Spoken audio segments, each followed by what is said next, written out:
എല്ലാവർക്കും മറ്റൊരു പുതിയ എപ്പിസോഡിലേക്ക് സ്വാഗതം.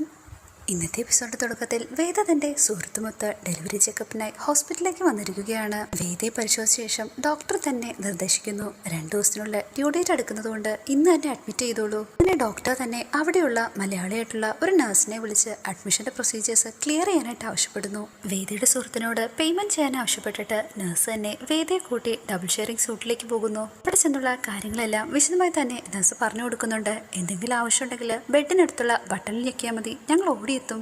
വേദയുടെ ബെഡിന്റെ തൊട്ടടുത്തായിട്ട് തന്നെയുള്ള ചെറിയൊരു ബെഡ് ചൂണ്ടിക്കാട്ടി നഴ്സ് ഇങ്ങനെ പറയുന്നു, കൂടെ ബൈസ്റ്റാൻഡേഴ്സ് ആരെങ്കിലും ഉണ്ടെങ്കിൽ അവർക്ക് ഈ ബെഡ് യൂസ് ചെയ്യാം. അങ്ങനെ വേദയ്ക്ക് ആവശ്യമാവുന്ന എല്ലാ സഹായങ്ങളും കൊടുത്ത ശേഷം അരുണ സിസ്റ്റർ അവിടെ നിന്ന് പോകുന്നു. റൂമിൽ വേറെ ആരും ഇല്ലാതായപ്പോ വേദ പഴയ ഓർമ്മകളിലേക്ക് പോവുകയാണ്. ബാഗിൽ നിന്ന് വിക്രമിന്റെ ഒരു ഫോട്ടോ എടുത്ത് അതിൽ തന്നെ നോക്കിയിരിക്കുന്നു. മുമ്പ് വിക്രം വേദയോട് പറഞ്ഞ ചില കാര്യങ്ങളെ പറ്റിയാണ് വേദ ഇപ്പോൾ ഓർക്കുന്നത്.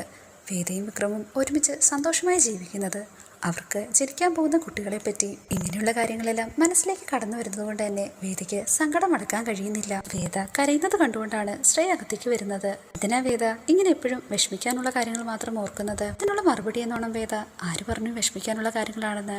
ഇപ്പൊ ഞാൻ ഓർത്തത് ശരിക്കും സന്തോഷമുള്ള കാര്യങ്ങളാ. എനിക്ക് ഓർക്കാനും സന്തോഷിക്കാനും ഇപ്പൊ ഇതെങ്കിലും ഉണ്ടല്ലോ എന്നുള്ള ആശ്വാസം മാത്രമേ ഉള്ളൂ എന്നാണ് വേദ പറയുന്നത്. വിക്രമിനെ പറ്റിയുള്ള ഓർമ്മകളാണ് വേദ ഇപ്പോൾ ശ്രേയോട് പങ്കുവെക്കുന്നത്.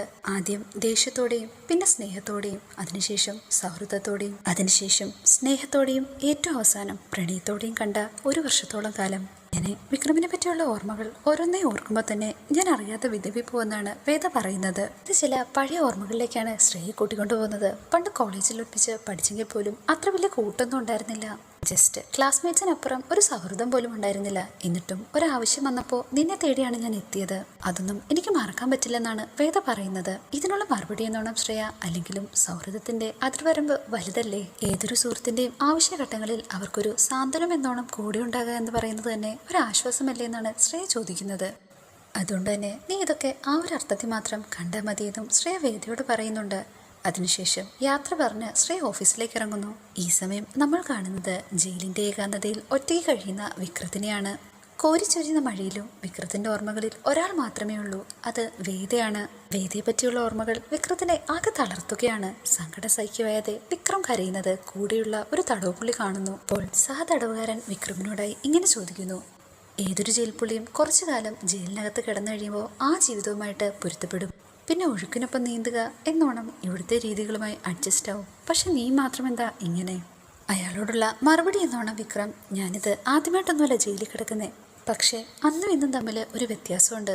അന്നൊക്കെ ഇവിടുന്ന് പുറത്തു പോകലേ, ഇന്ന് ഇവിടെ തന്നെ കിടക്കണമെന്നായിരുന്നു. പക്ഷേ ഇന്നാകട്ടെ എത്രയും പെട്ടെന്നൊന്ന് പുറത്തു പോയാൽ മതിയെന്നും. വിക്രം തുടരുകയാണ്, എല്ലാവരുടെ മുമ്പിൽ കള്ളം തെളിയിച്ച് അവളും ഒന്നിച്ച് സന്തോഷമായിട്ട് ജീവിക്കാമെന്ന് വിചാരിച്ചായിരുന്നു. പക്ഷേ അങ്ങനെ ഇരുന്നപ്പോഴാണ് ഇതൊക്കെ സംഭവിച്ചത്. ഇതിനുള്ള മറുപടി എന്നോണം രാഘവേട്ടൻ, അല്ലെങ്കിലും ജീവിതം എന്ന് പറയുന്നത് നമ്മളൊന്നും വിചാരിക്കുന്നിടത്തല്ലോ. ഇവിടെ കഴിയേണ്ട അത്രയും കാലം സ്വന്തമായി ഇങ്ങനെ പഴിച്ചും ശപിച്ചും കഴിയാതെ മുന്നോട്ടുള്ള ജീവിതം എങ്ങനെ വേണമെന്ന് തീരുമാനിക്കാനാണ് അയാൾ പറഞ്ഞു കൊടുക്കുന്നത്. രാഘവേട്ടൻ തുടരുകയാണ്, എന്തിനു പറയണം, വലിയ ജയിൽപ്പുള്ളികൾ പോലും അധിക നാൾ ജയിലിനകത്ത് കഴിഞ്ഞു കഴിയുമ്പോൾ തങ്ങൾ ചെയ്ത കുറ്റമൊന്നും വേണ്ടിയിരുന്നില്ലെന്ന് വരെ തോന്നിപ്പോവും. അങ്ങനെയുള്ളപ്പോൾ ഒരു സാധാരണക്കാരനായ നിന്റെ കാര്യം പറയേണ്ടതുണ്ടോ? ഇതിനെല്ലാം മറുപടി എന്നോണം വിക്രം, പണ്ടൊക്കെ ജയിലിന് പുറത്തിറങ്ങുമ്പോൾ ജീവിതം മതിയാക്കണമെന്നുള്ള തീരുമാനമായിരുന്നു എനിക്ക്. ഒരിക്കൽ അത് അവസാനിപ്പിക്കാൻ വരെ പുറപ്പെട്ടു. അങ്ങനെയാണ് ശ്രീനിസാറിന്റെ മുമ്പിൽ ചെന്ന് പെട്ടത്. അവിടുന്ന് പോലും ജീവിതം ഒരു ഒഴുക്കിലങ്ങ് പോയിക്കൊണ്ടിരുന്നു. അല്ലാതെ ജീവിതത്തോട് പ്രത്യേകിച്ച് മമതയോ ഇഷ്ടമോ ഒന്നും തന്നെ ഉണ്ടായിരുന്നില്ല. എന്റെ ജീവിതത്തിൽ ആകെ ഒരു മാറ്റമുണ്ടാക്കിയത് വേദയുടെ വരവോടുകൂടിയായിരുന്നു.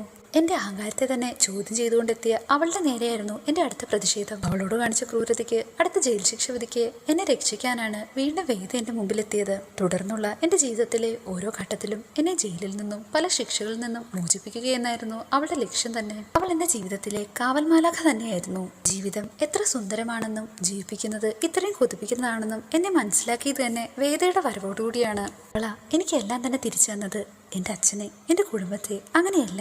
എന്നിട്ടിപ്പോൾ ജീവിതത്തിന്റെ ഇത്രയും പ്രധാനമായൊരു ഘട്ടം വന്നപ്പോൾ അവൾ എവിടാന്ന് പോലും അറിയാതെ ഞാൻ ഒറ്റയ്ക്ക്, അതും ഈ ജയിലില്. ഇത്രയും പറഞ്ഞിട്ട് വീണ്ടും കരയാൻ തുടങ്ങുന്ന വിക്രമിനെ തടഞ്ഞുകൊണ്ട് രാഘവേട്ടൻ ഇങ്ങനെ പറയുന്നു, ഞാൻ നിന്നോട് പറഞ്ഞത് പഴയ ഓർമ്മകളൊന്നും ഓർക്കരുതെന്നല്ല, സന്തോഷം തരുന്ന ഓർമ്മകൾ മാത്രം കൂടുതൽ ഓർക്കണം. എന്നാൽ ദുഃഖം തരുന്ന ഓർമ്മകളോ വല്ലപ്പോഴും മാത്രം, കൂടുതലും സന്തോഷം നിറഞ്ഞ ഓർമ്മകൾ മാത്രമേ ഇവിടുന്ന് പോകുന്നതുവരെയും നമ്മുടെ മനസ്സിലുണ്ടാവൂ. എന്നാൽ ഇതേ സമയം ഡൽഹിയിലാകട്ടെ അഡ്മിറ്റ് ചെയ്ത വേദയുടെ റൂമിലേക്ക് തൊട്ടടുത്ത ബെഡിലെ ആളുടെ ബൈസ്റ്റാൻഡർ വരികയാണ്. അവർ കയറി വന്നപാടെ ഒരു ചെയറിലിരുന്ന് കരയുന്നതാണ് വേദയുടെ ശ്രദ്ധയിൽപ്പെടുന്നത്. എന്ത് പറ്റിയെന്നറിയാൻ വേദ മെല്ലെ കർട്ടൻ മാറ്റി നോക്കുന്നത് അവരുടെ ശ്രദ്ധയിൽപ്പെടുന്നു. അതുകൊണ്ട് തന്നെ അവർ അവിടെ നിന്ന് എഴുന്നേറ്റ് വേദയുടെ അടുത്തേക്ക് വരുന്നു.